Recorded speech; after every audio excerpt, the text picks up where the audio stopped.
मित्राची लघवी वाऱ्याने चुकून अंगावर उडाली. दोघांनी मिळून उचलून आपटले. बुलढाण्यामधील सत्य घटना. अलीकडे खुनाला काही कारण लागत नाही. क्षुल्लक गोष्टीवरून खुनाचे प्रकार घडत असतात. शहरी भागामध्ये किरकोळ कारणावरून मोठ्या गंभीर घटना घडताना आपल्याला दिसत आहेत.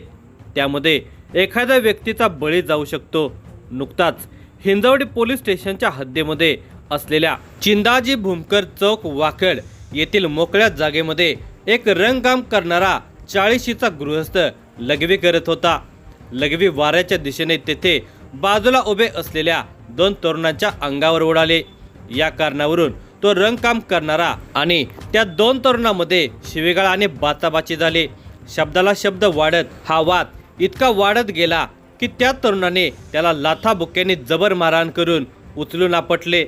या हल्ल्यात तो रंगकाम करणारा गंभीर जखमी झाला. त्याला उपचारासाठी दाखल केले, मात्र उपचार सुरू असताना त्याचा जागेच मृत्यू झाला.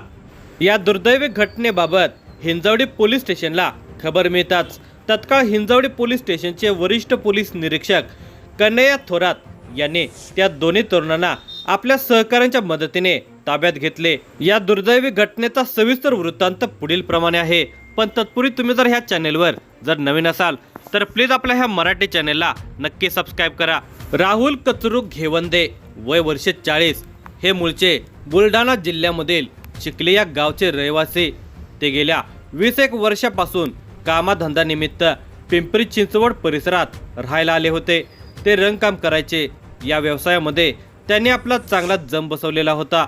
त्यांचा विवाह नात्यामधील मुलीशी झालेला होता. विवाहानंतर त्यांनी आपली पत्नी पुण्यातच आणलेली होते. त्यांच्या पत्नीचे नाव शारदा होते.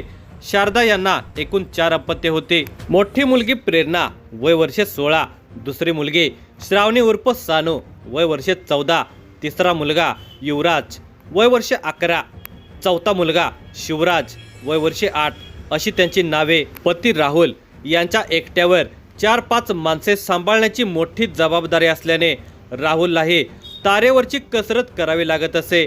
म्हणून शारदा ही घराजवळ असलेल्या लोटस इंग्लिश स्कूल भूमकर चौक वाकड येथे केअरटेकरचे काम करत होते. मिळालेले पैसे ते आपल्या प्रपंचासाठी खर्च करत असे. त्या दोघांच्या मिळणाऱ्या पैशातून त्या कुटुंबाचा उदरनिर्वाह होत होता. कारण ते दोघे नवरा बायको 4ही मुलांचे शिक्षण, कपडा लत्ता, खाणेपिणे हे तेवढे मोठे खर्चाचे होते. राहुल हे जास्तीत जास्त काम करून पैसे मिळवत असायचा. परंतु जास्तीचे पैसे मिळवण्याच्या नादात त्याला या रंगकामाच्या संगतीत खाणारे पिणारे मित्रमंडळी भेटल्यामुळे हळूहळू राहुलचे पिण्याचे प्रमाण वाढू लागले होते. परंतु ती बिचारे आपल्या मुलांना काय हवे काय नको हे पाहून मुलांची काळजी घेऊ लागली. असा एकंदरीत राहुल आणि शारदाचा संसार गाडा सुरू होता. ते वर्षामधून अधूनमधून सणवाराला किंवा मुलांच्या शाळेच्या सुट्टीच्या कालावधीत ते गावाला येत जात होते. गावाला आपल्या घरच्या मंडळींना भेटून ते सुट्टी संपून पुण्यात आले की आपल्या कामावर लक्ष केंद्रित करायचे. असेच दिवसामागून दिवस चाललेले होते. दिनांक 10 एप्रिल 2025चा दिवस होता. आता त्यांच्या मुलांच्या शाळेला सुट्टी सुरू झालेली होती. आता सुट्टीमध्ये गावाला जायचे होते. त्यामुळे त्यांच्या मुलांना कपडे घ्यायचे होते. या दिवशी राहुललाही काही काम नव्हते. तो घरीच दिवसभर आराम करत होता. साधारणपणे 5:30 वाजण्याच्या सुमारास राहुल आणि त्याची पत्नी शारदा हे मुलांना घेऊन बसने डांगे चौक येथील दुकानात गेले होते. तेथे राहुल आणि शारदाने आपल्या मुलांना कपडे घेतले. त्यांना हॉटेलमध्ये नाश्ता दिला. त्यानंतर ते दोघे पती पत्नी मुलांना घेऊन डांगे चौक येथून बसने आपल्या घराकडे येण्यास निघाले होते. काही वेळाने ती बस भूमकर चौक येथे आली होती. तेथे ते सगळेजण उतरले. राहुलने पत्नी शारदाला सांगितले की तू जा मुलांना घेऊन घरी, मी येतो थोड्या वेळाने. शारदा आपल्या मुलांना घेऊन चालत चालत घरी गेले तर राहुल तेथे थांबला. राहुलने मित्रांसोबत थोडा वेळ गप्पा मारल्या. नंतर तेथे सायंकाळच्या वेळचे चहापान करून तो आपल्या घराकडे जाण्यास निघाला. लघुशंका आल्याने राहुल आडबाजूला कुठेतरी जाण्याऐवजी बाजूला असलेल्या मोकळ्या मैदानामध्ये लघवी करण्यासाठी गेला. त्यावेळी थोडेसे वारे वावटळ सुटल्यासारखे हवामान झालेले होते. राहुलने लघवी करण्यास सुरुवात केली. त्यावेळी वाऱ्याने लघवी वाऱ्याच्या दिशेने फिरली. त्यावेळी तेथे बाजूला यश सुनील कलाटे राहणार कलाटे वस्ती वाकड आणि महेश गुंडेकर वय वर्षे 20 राहणार भूमकर चौक वाकड हे दोघे तिथे उभे होते। त्यावेळी राहुल करत असलेल्या लघवीचे काही शिंतोडे यश आणि महेशच्या अंगावर उडाल्याने यशला राग आला। त्याने राहुलला शिवीगाळ करण्यास सुरुवात केली। यश हा राहुलला म्हणाला की तू इथे कशाला लघवी करतोस, तुला नीट लघवी करता येत नाही का, असं विचारत यश आणि महेशने राहुलला मोठ्या प्रमाणात शिवीगाळ केली। मग राहुलनेही त्या दोघांना आरेला कारे म्हणण्यास सुरुवात करून शिवीगाळ सुरू केली। त्यांच्यात चांगलीच तू मैमे सुरू झाली। मग यश आणि महेशने राहुलला हातापायाने लाता बुक्क्याने मारहाण करण्यास सुरुवात केली। त्याला तोंडावर आणि पोटातही मारले। त्यावेळी राहुलने प्रतिकार करण्याच्या उद्देशाने यशचा गळा पकडला होता, तर महेशने राहुलला मारहाण करून खाली पाडले होते। राहुलने यशला ढकलून दिल्यामुळे यशला हाताच्या कोपऱ्याला मार लागला। मार लागल्याने यश चिडला आणि तो राहुलला तुला बघतोच असे म्हणून राहुलच्या अंगावर धावून गेला। त्याच्या पोटात आणि अंगावर लाथा बुक्क्याने मारहाण सुरू केली। महेशनेही राहुलवर हल्ला केला। त्या दोघांनी राहुलला उचलून जोरात आपटल्यामुळे राहुल बेशुद्ध होऊन पडला। राहुल गंभीर जखमी झालेला होता। त्याच्या नाकात तोंडातून रक्त येऊ लागल्याने यश आणि महेश तिथून जाऊ लागले। तोपर्यंत राहुलची पत्नी शारदा हिला कोणीतरी वस्तीमधील मुलांनी घरी येऊन सांगितले की सानूच्या पप्पाला मोकळ्या मैदानात कोणीतरी मारत आहे। तेव्हा शारदा घरात स्वयंपाक करत होते, तो तिने तसाच ठेवला आणि पळत ती मोकळ्या मैदानाकडे गेली। त्यावेळी तिथे राहुल बेशुद्ध अवस्थेत पडलेला होता।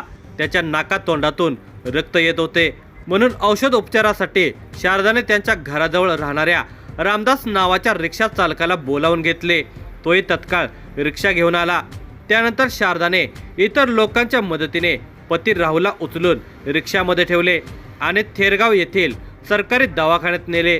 त्यावेळी रात्री तिथे राहुलवर उपचार सुरू करण्यात आले, परंतु राहुलची परिस्थिती गंभीर असल्याने त्याला पुढील उपचार कामी नजीकच्या DY पाटील हॉस्पिटल येथे ॲडमिट केले। त्या दरम्यान तेथे उपचार चालू असतानाच राहुलने शारदाला सांगितले, मला लघवी करताना ती उडाल्याने पाणीवाला यश कलाटे आणि त्याचा मित्र महेश गुंडेकर त्या दोघांनी मला शिवीगाळ केली।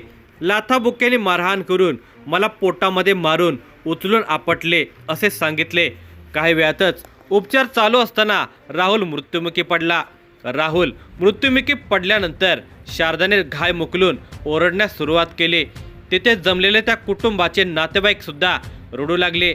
तोपर्यंत ही बातमी हिंजवडी पोलीस स्टेशनला हॉस्पिटल प्रशासनाने कळवली होती। लागलीच हिंजवडीचे वरिष्ठ पोलीस निरीक्षक कन्हैया थोरात हे तत्काळ आपल्या स्टाफसह घटनास्थळी दाखल झाले। त्यांनी तत्काळ घटनास्थळाची पाहणी करून त्यांनी आपल्या तपास टीमला सूचना दिल्या। पंचनामा करून मृतदेह शवविच्छेदनासाठी YCM रुग्णालयात पाठवण्यात आला। त्यानंतर पोस्टमॉर्टम उरकून मृतदेह नातेवाईक मंडळींच्या ताब्यात देण्यात आला। त्यावेळी राहुलची पत्नी शारदा हिची रितसर फिर्याद नोंदवण्यात आली। त्यावेळी शारदाने सांगितले की मी माझ्या पतीला औषधोपचार चालू असताना विचारले की काय झाले होते, कशामुळे भांडणे झाले। त्यावेळी माझा पती राहुल याने सांगितले की मी लघवी करायला गेलो असता लघवीचा शिंतोडा उडाल्याचा राग येऊन यश कलाटे आणि महेश गुंडेकर यांनी मला जबर मारहाण करून उचलून आपटल्यामुळे मला त्रास होत आहे। या माहितीनंतर लागलीच हिंजवडी पोलीस स्टेशनचे DB पथकाचे पोलीस अधिकारी आणि कर्मचारी यांनी तत्काळ यश कलाटे आणि महेश गुंडेकर यांना ताब्यात घेतले। त्यांच्याकडे चौकशी केली। ते सुरुवातीला काही बोलत नव्हते, मात्र पोलीस खाक्यात दाखवल्यानंतर त्यांनी गुन्ह्याची कबुली दिली। त्यांना रितसर अटक करण्यात आली। त्या दोघांच्या विरुद्ध हिंजवडी पोलीस स्टेशन गुन्हा रजिस्टर नंबर 208/2025 भारतीय न्याय संहिता कलम 103-3-5 प्रमाणे गुन्हा नोंदवण्यात आला। या गुन्ह्याचा अधिक तपास पोलीस आयुक्त विनय कुमार चौबे, सहआयुक्त शशिकांत महावकर आणि इतर सहकाऱ्यांच्या मदतीने तपास पूर्ण केला।